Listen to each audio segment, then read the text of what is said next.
Nous sommes sans doute nombreux à être restés des heures à voir ou à revoir la série The Clone Wars, une série qui ne manquait pas d'aventures et de batailles héroïques. Pourtant, la guerre des clones n'est pas simplement un conflit armé, c'est aussi une affaire politique, une affaire économique, mais c'est surtout le début d'une grande vengeance des Sith sur les Jedi. Alors, il serait intéressant de comprendre les raisons qui ont poussé une galaxie si unifiée à se diviser sous la manipulation très habile des seigneurs Sith. Pour bien comprendre les sources de cette guerre, il faut remonter près d'un millénaire avant la menace fantôme. En l'an 1050 avant la bataille de Yavin, la galaxie est déchirée dans une guerre entre l'Ordre Jedi et une imposante armée Sith. L'ancienne République vacille dangereusement, puis finit par s'effondrer lorsque les seigneurs Sith s'emparent de Coruscant. Les Jedi sont en déroute, mais continuent le combat tant bien que mal. Après 28 ans de domination Sith, les anciennes forces de la République et les Jedi survivants réussissent enfin à les vaincre définitivement. Pensant alors avoir éradiqué toutes les menaces, la jeune République galactique met en place une représentation démocratique des planètes réunies dans un Sénat. Puis, sous le tout premier chancelier Tarsus Valorum, il est décidé la démilitarisation de la République. Désormais, seul l'Ordre Jedi assure le maintien de la paix grâce au soutien des forces locales. Une grande paix de 1000 ans peut alors être retrouvée. Toutefois, tous les Sith n'ont pas disparu. Dans l'ombre se cache un unique survivant, Dark Bane. Celui-ci peut alors refonder les règles Sith. À partir de maintenant, pour rester le plus discret possible, ils ne devront aller que par deux, un maître et son apprenti. C'est la fameuse règle des deux. Alors, ils auront tout le temps pour orchestrer leur grand plan de revanche sur les Jedi. Du côté de la République, même si certaines menaces surgissent, comme les Nihil, personne ne se doute de la survie des seigneurs Sith.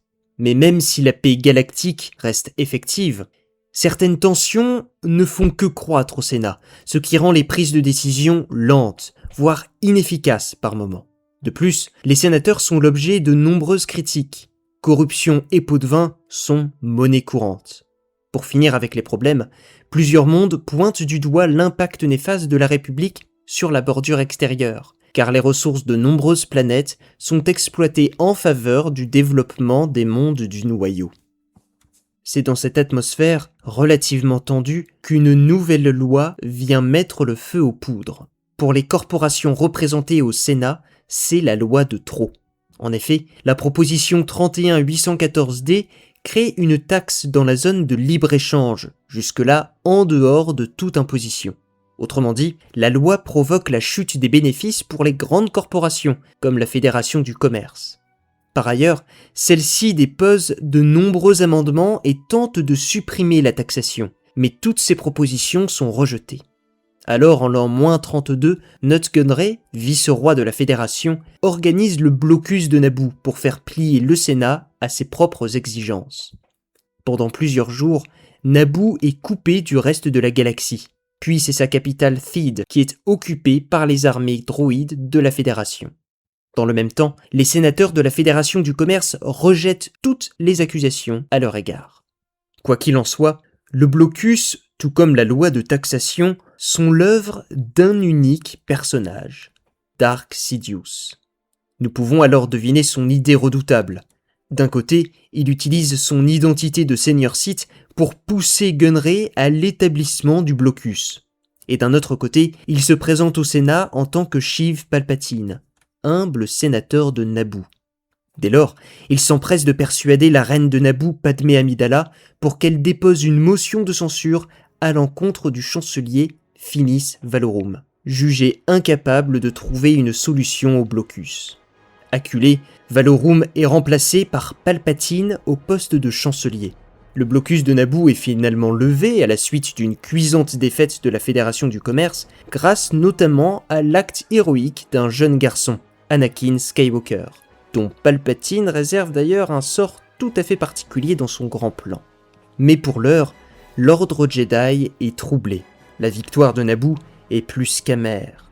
En effet, Le maître Jedi Qui-Gon Jinn a été tué lors d'un duel intense contre un seigneur Sith, Dark Maul. Alors, pour la première fois depuis plus de 1000 ans, les Jedi redoutent plus que jamais le retour des Sith. Ils le savent, la grande paix instaurée il y a 1000 ans ne tient plus qu'à un fil. Peu de temps après, attristé par la mort de son ancien apprenti Qui-Gon Jinn et de plus en plus désillusionné par la République dont il connaît les travers, le maître Jedi Dooku décide de quitter l'ordre Jedi à 60 ans. Dark Sidious y voilà un apprenti potentiel pour remplacer Dark Maul. Après plusieurs approches, Sidious arrive à convaincre Dooku de le rejoindre et il prend le nom Sith de Dark Tyrannus. Dans le même temps, un ancien ami de Dooku, nommé Sifo-Dyas, voulait encourager la création d'une armée de la République pour la défendre des prochaines menaces qu'il avait déjà pressenties.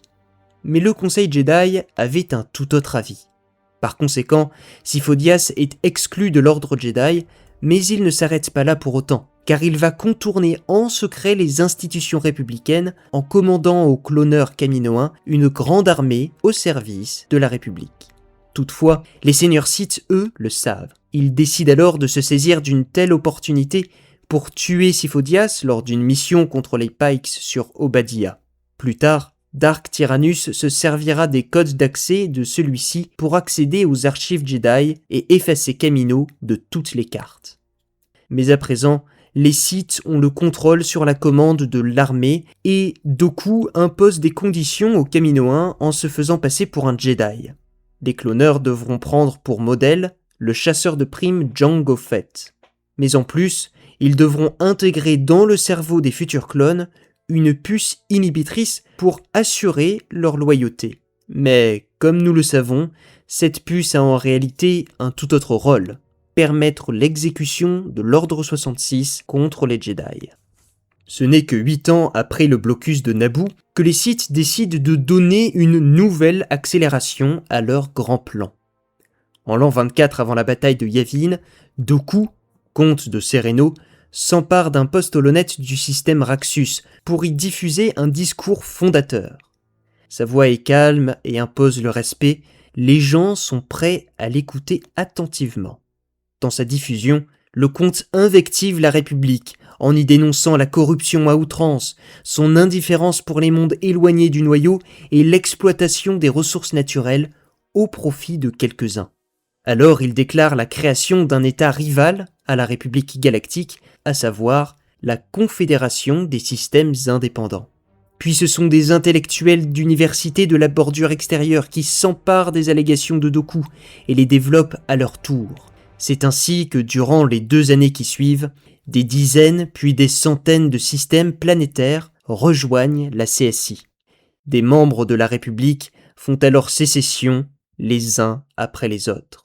C'est le moment de la crise séparatiste.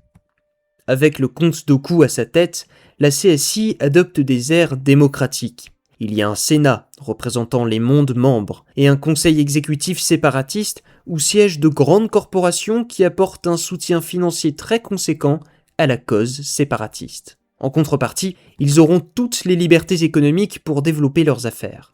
On retrouve alors dans ce conseil le clan bancaire, le technosyndicat, l'alliance corporatiste, la guilde du commerce, ou encore Pogol le Bref, chef de la planète Geonosis, là où sont fabriqués les droïdes de combat.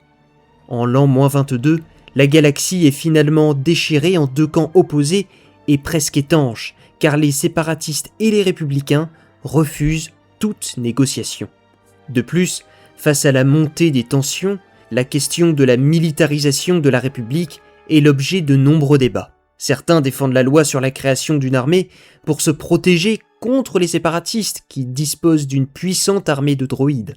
Mais d'autres sénateurs, comme Padmé Amidala, considèrent qu'une telle armée plongerait de facto la galaxie dans une guerre civile. Pendant ce temps, Nut Gunray est très intéressé pour faire passer la Fédération du Commerce dans le clan séparatiste. Le comte Dooku le convainc de le rejoindre en lui promettant en échange d'exécuter celle qui l'a humilié lors du siège de Naboo, Padmé Amidala. Cette dernière échappe fort heureusement à 2 tentatives d'assassinat. Mais lors de l'enquête Jedi concernant ces mystérieux agresseurs qui en veulent tant à la vie de la sénatrice, Obi-Wan Kenobi découvre que l'arme utilisée par le chasseur de primes provient de Kamino, une planète effacée des archives de l'Ordre Jedi par Dooku quelque temps plus tôt. Mais grâce à l'aide de Maître Yoda et de ses padawans, il parvient à en découvrir l'emplacement. En arrivant à Tipoca City, le complexe de clonage, les Kaminoans annoncent à Kenobi que 200 000 clones sont prêts au déploiement et que 1 million supplémentaires sont en cours de formation. Face à cette surprise, il en avertit le Conseil Jedi. Mais il repart à la poursuite de ce chasseur de primes, Jango Fett. Sa traque l'emmène sur Geonosis où le maître Jedi fait une nouvelle découverte. Une usine de production massive de droïdes et une armée prête à l'emploi. Alors, peu de temps avant sa capture, il recontacte le Conseil Jedi pour leur faire part des nouvelles informations capitales. Les séparatistes préparent bel et bien une guerre de masse.